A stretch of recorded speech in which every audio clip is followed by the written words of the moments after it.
কোরআন নাজিলের যে প্রেক্ষাপট, জি। অনেকগুলো পয়েন্ট আপনি আলোচনা করেছেন, জি। দর্শকরা অনেক শিক্ষা পেয়েছে। জি। কোন প্রেক্ষাপটে কিভাবে নাজিল হয়েছে আপনি বলছিলেন।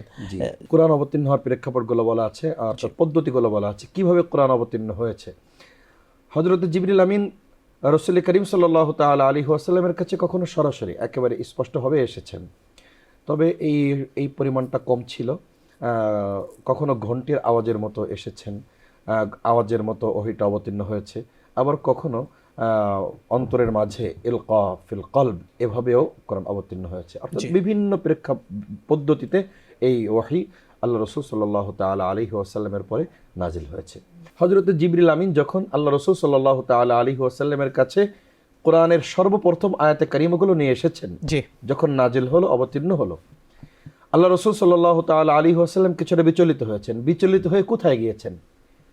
কোনো অন্য কোথাও যাননি, কোনো কোথাও যাননি, সোজা নিজের স্ত্রীর কাছে গিয়েছেন। এখানে আমাদের জন্য একটা বড় মেসেজ আছে। আমরা যখন ব্যক্তি জীবনে কখনো কোনো পেরেশানি, যে কোনো সমস্যায় আমরা আক্রান্ত হব, তখন সর্বপ্রথম কিন্তু বাসায় যাওয়া উচিত। এবং বাসায় যাওয়ার পরে অনেক পরিবারে যে বিষয়টা আছে, বাহির থেকে যখন কোনো গৃহকর্তা যখন ভিতরে আসে, সাথে সাথে বিভিন্ন ধরনের পেরেশানির কথা বলতে শুরু করে, এটা কিন্তু না। বরং তিনি এসেছেন, তিনি কি বলতে চান তার কথাটা শুনেছেন, শুনে তাকে প্রশান্তির বাণী শুনিয়েছেন। হযরতে খাদিজা রাদিয়াল্লাহু তাআলা কি করেছেন? আমাদের মায়েদের জন্য বিশাল এক শিক্ষা রয়েছে এখানে।